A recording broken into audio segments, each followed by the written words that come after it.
নওগাঁর মান্দায় সাবাই বাজার মাদক নির্মূল কমিটির নেতৃত্বে অভিযান চালিয়ে বিপুল পরিমাণ চোলাই মদ ও মাদক তৈরির সরঞ্জাম উদ্ধার করে ধ্বংস করা হয়েছে। নওগাঁ জেলা প্রতিনিধি ওয়াসিম রাজু জানান, শুক্রবার বিকেলে উপজেলার তেঁতুলিয়া ইউনিয়নের সাবাই বাজার মাদক নির্মূল কমিটির নেতৃত্বে চকসাবাই গ্রামের মেহার বক্স, আলিমুদ্দিন, তহিদুল ইসলাম ও তার বাড়িতে অভিযান চালিয়ে প্রায় 200 লিটার মাদক দ্রব্য তৈরির উপকরণ ও 50 বোতল চোলাই মদ উদ্ধার করা হয়। অভিযানে উদ্ধারকৃত মাদক সামগ্রী গ্রামবাসীর সামনে প্রদর্শন করা হয়। এ সময় মাদকদ্রব্য কাজের সাথে জড়িত সকলকে মাদকদ্রব্য তৈরি ও বিক্রি করবে না বলে স্ট্যাম্পের স্বাক্ষর নেওয়া হয়।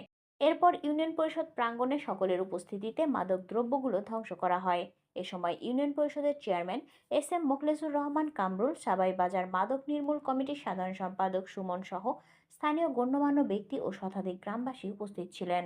আমরা 3-4টি বাড়িতে অভিযান পরিচালনা করে তাদের চুলার পাড়, তাদের তালার উপরে, বিভিন্ন জায়গায় বাড়ির বিভিন্ন আসবাবপত্রের নিচে বিভিন্নভাবে মাদক এটা লুকায়িত ছিল। আমরা সেইটা ওই বাড়িওয়ালাদের উপস্থিতিতে তাদেরকে সাথে নিয়ে আমরা এগুলো জব্দ করি। মাদকের যখন কমিটি তৈরি করা হয়, তারপর আমরা কিন্তু এলাকায় মাইকিং করা হয়েছে। 2বার মনে হয় মাইকিং করে আমার এই ঈদগাহ মাঠে ওখানে কিন্তু মিটিংও করা হয়েছে। তারপরও এদের এত সাহস, একটার পর একটা কার্যক্রম চালাইতেই আছে। তো আমরা এই বিষয়ে যারা আজকে ধরা খাইছে এদের আমরা স্ট্যাম্পের উপর লিখিত নিব। স্ট্যাম্পের উপর আমরা লিখিত নিব যে আমরা আজ থেকে কোনোদিন এই মাদক ব্যবসা করব না, এখানে অঙ্গীকার করে আজকে যাওয়া লাগবে।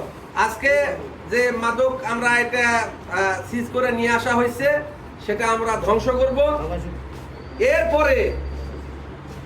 এরপরে এই মাদক দ্রব্য যাদের কাছ থেকে সিজ করা হবে, উদ্ধার করা হবে, আমরা তাদেরকে আর ছাড় দেব না।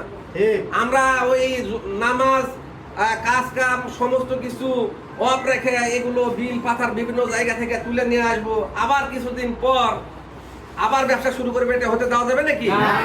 তাহলে এরপরে আমাদের যে কাজটা হবে, যেখান থেকে পাওয়া যাবে সেটা তো আমরা পাকড়াও করবই, পাশাপাশি এর সাথে যারা জড়িত তারা যেন এই জিনিসটা মনে রাখে। আজকে এখানে আমি যে মেসেজটা দিতে চাই, এই নির্মূল কমিটির তত্ত্বাবধানে ইউনো মহোদয় এবং থানা প্রশাসনের সহযোগিতায় 2 জনকে জেল দেওয়া হয়েছে। এরপরে কোনো জরিমানা নয়, সরাসরি কি হবে? জেল হবে। এটা সংশোধনের জন্য, আমরা কারো শত্রু নয়।